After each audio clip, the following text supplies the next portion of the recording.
Sun Risers Hyderabad జట్టును గత సీజన్లో అద్భుతంగా నడిపించిన ఆస్ట్రేలియా దిగ్గజం ప్యాట్ కమిన్స్ ప్రస్తుతం వెన్నుగాయంతో సతమతమవుతున్నాడు.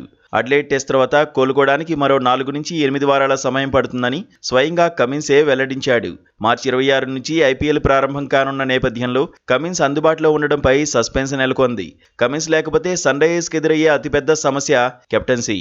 జట్టులో ప్రస్తుతం ఉన్న ఆటగాళ్లలో కెప్టెన్సీ అనుభవం ఉన్నవారు తక్కువ. ఇటీవల సయ్యద్ ముస్తాక్ అలీ ట్రోఫీలో జార్ఖండ్ జట్టును విజేతగా నిలిపి అద్భుత ఫామ్లో ఉన్నాడు ఇషాన్ కిషన్. టీమిండియా ఆటగాడికి పగ్గాలివ్వాలనుకుంటే కిషన్ రేసులో ముందుంటాడు. కమిన్స్ వారసుడిగా మరో విదేశీ ప్లేయర్నే ఎంచుకోవాలి అనుకుంటే దూకుడుగా ఆడే హెడ్ లేదా జట్టులో కీలకమైన క్లాసెన్లకు అవకాశం దక్కవచ్చు. అయితే అభిషేక్ శర్మ కూడా కెప్టెన్సీ రేసులో ఉండే అవకాశం ఉంది. అయితే కెప్టెన్సీ ఒత్తిడి వల్ల అతని సహజ సిద్ధమైన బ్యాటింగ్ దెబ్బతింటుందని మేనేజ్మెంట్ ఆలోచించే అవకాశం ఉంది. కేవలం కెప్టెన్గానే కాకుండా డెత్ ఓవర్లో కమిన్స్ వేసే ఖచ్చితమైన బౌలింగ్ జట్టుకు పెద్ద ప్లస్. ఒకవేళ ఆయన దూరమైతే ఈ భారం మొత్తం జయదేవ్ ఉనాద్కత్, జేషన్ అన్సారీ, యషన్ మలింగా వంటి యువ తక్కువ అనుభవం ఉన్న బౌలర్ల మీద పడుతుంది. ప్రత్యర్థి బ్యాటర్లను కట్టడి చేయడం వీరికి సవాల్గా మారనుంది. కమిన్స్ తన గాయంపై స్పందించారు.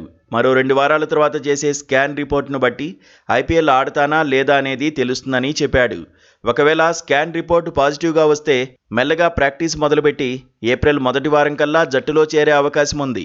కమిన్స్ జట్టులో ఉంటే వచ్చే ఆ ధైర్యమే వేరు. కానీ గాయం తీవ్రత దృష్ట్యా రిస్క్ తీసుకోవడానికి సిద్ధంగా లేడు. ఒకవేళ కమిన్స్ దూరమైతే మాత్రం కావ్య మారన్ అండ్ కో కొత్త వ్యూహాలతో సిద్ధంగా ఉండాల్సిందే.